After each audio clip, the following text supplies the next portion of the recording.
अभिमोरे blogs या YouTube चॅनलवर तुमचं मनपूर्वक स्वागत.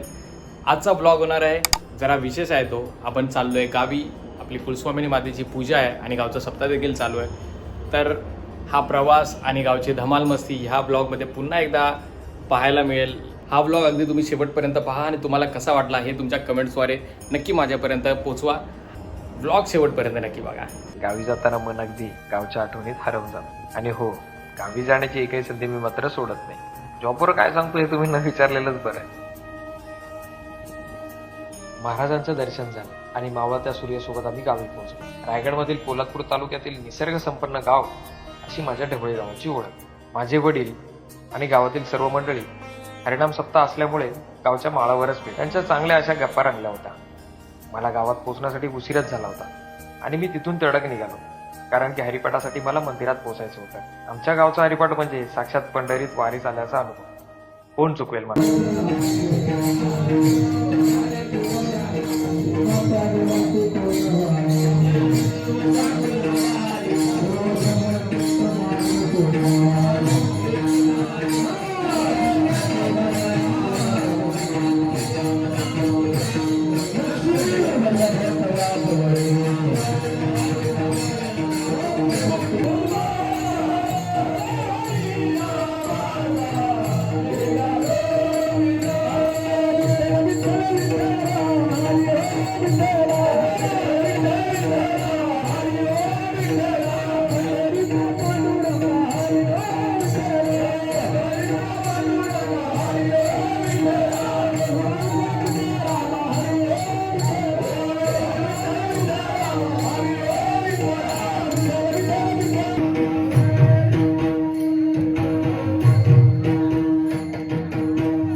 ज्ञानोबा तुकोबांच्या नामघोषाने अखंड भक्तगण मंत्रमुग्ध झाले.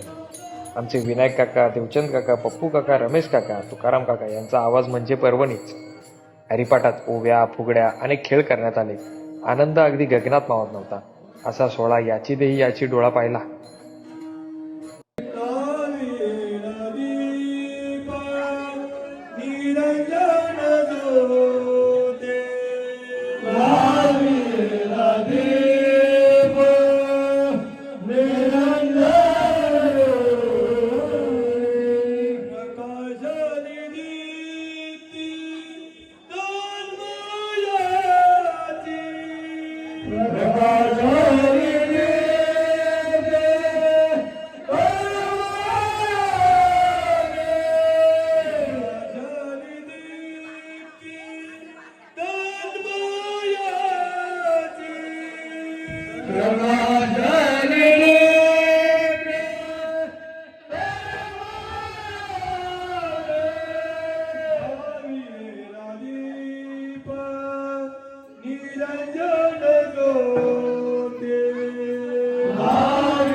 जागरणाला विशेष कार्यक्रम म्हणजे पोलादपूर तालुक्यातील प्रथम क्रमांकाचा मानकरी ठरलेला आमच्या ढवळे गावातील माऊली कृपा हरिपाठ यांचं सादरीकरण होतं.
जागरण आणि आमचे रामकाका हे नातं काहीसं अतूटच.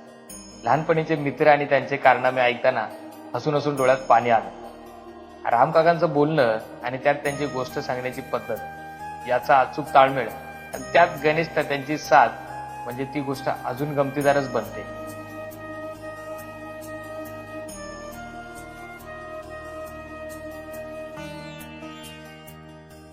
तुमच्यासाठी सुद्धा बऱ्याच गोष्टी आहेत हा. आणि भगवान घेऊन झोपला तर भगवानला जायचं तर हिना घेऊन उभं राहायचं असं हिना खाली काय हिना खाली जमिनीत ट्रॅक्टर नाही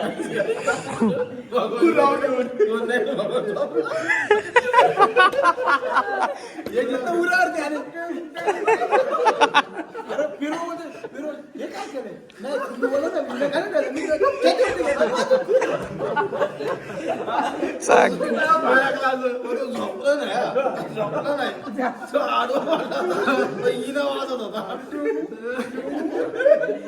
आणि आपलं हे ते काय ते बाबूदा आमचं खाते बाबूदा इथं गोविंद मी आणि बाबूदा आणि इजा आम्ही काय होतो आम्ही इथे खेळायचो इथे मागे ते मंडप होता ना इथं खेळायचो आणि इकडं आलो की एकमेकांना अशी लात मारून जायचो आणि उठवायचो. आणि बाबूदा होतो बसलं इथं जातो बाबा आणि ते बोलत ते आपलं इथं झोपलं तर आणि आम्हाला त्याला काय वाटलं इथं गोविंद झोपला आणि इज्जत होता इज्जत वाटलं आता गोविंदला लात मार. गोविंद उठला ना की मग गोविंदात लात मारायची वाट येते ना आणि गोविंद झोपलं ते पित होता आणि बाबूला लात मार. आणि मला खूप दिवसांनी इतका हसलो. ही रात्र अशीच थांबावी आणि सकाळ होऊच नये असं वाटू लागलं होतं. आपला गाव, आपली माणसं, सगळं आपलं किती छान वाटतं ना. बरं चला, ह्या भागात एवढंच. पुढील भागात भेटू. पण मित्रांनो, व्हिडिओ आवडत असतील तर आपल्या चॅनलला सबस्क्राईब जरूर करा. आणि हो, कमेंट्स आणि व्हिडिओ शेअर करायला विसरू नका. क्रिस का गाना बोलेगा क्रिस. तो बघ अकॉस्टिक देतो आम्ही. किरीस का गाना सुनेगा दिल ना दिया लात मारते.